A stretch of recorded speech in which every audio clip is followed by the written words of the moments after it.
വാർത്തകളും നോട്ടിഫിക്കേഷനും ലഭിക്കാൻ ഉടൻ തന്നെ സബ്സ്ക്രൈബ് ചെയ്യുക. തൊട്ടപ്പുറത്തുള്ള ബെൽ ഐക്കണിൽ ക്ലിക്ക് ചെയ്തുകൊണ്ട് ഓൾ എന്നുള്ള ഓപ്ഷൻ തിരഞ്ഞെടുക്കും. കേരളത്തിൽ 14 ജില്ലകളാണ് എന്നാണ് എൻ്റെ ഒരു അറിവ്. നിങ്ങളുടെയും അറിവ് അങ്ങനെ തന്നെയായിരിക്കും എന്നാണ് എനിക്ക് തോന്നുന്നുള്ളത്. ഇങ്ങ് കാസർഗോഡ് മുതൽ അങ്ങ് തിരുവനന്തപുരം വരെ കാൽക്കുലേറ്റ് ചെയ്തു കഴിഞ്ഞാൽ നമ്മുടെ ഒരു അടിസ്ഥാനത്തിൽ 14 ജില്ലകൾ മാത്രമേ ഉള്ളൂ. ഇത് നമ്മുടെ മാത്രം കാര്യമല്ല, മറിച്ച് സർക്കാർ ആയാലും ഇവിടെയുള്ള ഭരണകൂടമായാലും ഇത് തന്നെ പറയത്തുള്ളൂ. പക്ഷേ നമ്മുടെ സംഘപരിവാറിന് അങ്ങനെയല്ല. കേരളത്തിൽ 14 ജില്ലകളല്ല അവർക്കുള്ളത്. അവർക്ക് ഇത്തിരി കൂടുതൽ ജില്ലകളുണ്ട് എന്നുള്ളതാണ് അറിയാൻ വേണ്ടിയിട്ട് സാധിച്ചിട്ടുള്ള കാര്യം. കർണാടകയിലെ ചില പ്രദേശങ്ങളും അവർ ജില്ലയായി കണക്ക് കൂട്ടുന്നുണ്ട് എന്നുള്ളതാണ് ഞങ്ങൾക്ക് ലഭിച്ചിട്ടുള്ള വിവരം. പറഞ്ഞു വരുന്നത് 2018 പ്രളയ സമയത്ത് സംഘപരിവാറിന്റെ കീഴിലുള്ള വാഹനങ്ങൾ റോഡിലൂടെ ഓടിപ്പോകുന്ന സമയത്ത് മലയാളികൾ ഇങ്ങനെ ഒന്ന് തുറച്ചു നോക്കുമായിരുന്നു. കാരണം എന്താണെന്ന് വെച്ച് കഴിഞ്ഞാൽ അതിൽ വായു നിറച്ചിട്ടുണ്ടോ എന്ന്. കാരണം ഒരു പ്രാവശ്യം ഇത്തരത്തിലുള്ള ഒരു വാഹനം മലയാളികൾ തടഞ്ഞു നിർത്തിയിട്ട് പിടിച്ചതും പിന്നീട് അത് വലിയ രീതിയിൽ വാർത്തയാക്കപ്പെട്ടതും ഒക്കെ സംഘപരിവാറിന്റെ വലിയ നാണക്കേടുണ്ടാക്കിയ കാര്യം തന്നെയാണ്.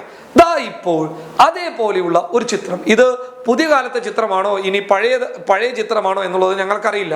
പക്ഷേ ചിത്രം സോഷ്യൽ മീഡിയയിൽ വൈറലാണ്.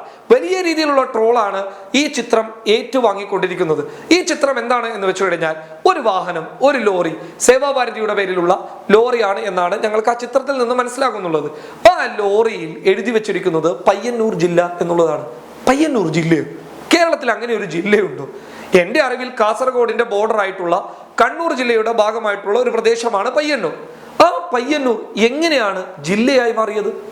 ഇങ്ങനെ ഒരു ജില്ല നമ്മുടെ അറിവിലില്ല. പിന്നെ എങ്ങനെയാണ് ഇവർക്ക് ഇങ്ങനെ ഒരു ജില്ലയെ കിട്ടിയത്? എന്തായാലും പയ്യന്നൂർ ജില്ലയുടെ പേരിലുള്ള ഈ വാഹനം ഇപ്പോൾ സോഷ്യൽ മീഡിയയിൽ വലിയ ചർച്ചക്ക് ഇരയായിട്ടുണ്ട്.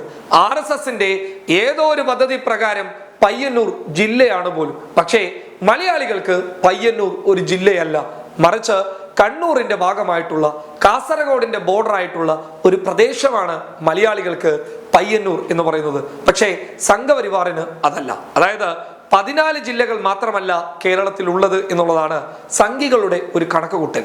ഈ കണക്കുകൂട്ടലുകൾ എന്തിനാണ് എന്നുള്ളത് ഇതുവരെ മനസ്സിലായിട്ടില്ല. അതുകൊണ്ട് തന്നെയാണ് ട്രോളന്മാർ ഈ ചിത്രം പങ്കുവെച്ചിട്ട് സംഘികളെ ട്രോളുന്നുള്ളത്. ഈ വാഹനത്തിനകത്ത് വായുവാണോ എന്നുള്ളതും ചോദിക്കുന്നുണ്ട്. ഞങ്ങൾക്കറിയാത്തത് കൊണ്ട് ഞങ്ങൾ അതിലൊന്നും ഇടപെടുന്നില്ല. പക്ഷേ പയ്യന്നൂർ ജില്ല എന്നുള്ളത് എഴുതി കാണിക്കുന്നത് കൊണ്ട് തന്നെ അങ്ങനെ ഒരു ജില്ല കേരളത്തിൽ ഇല്ല എന്നുള്ളത് ഇനിയെങ്കിലും സംഘികൾ മനസ്സിലാക്കുക.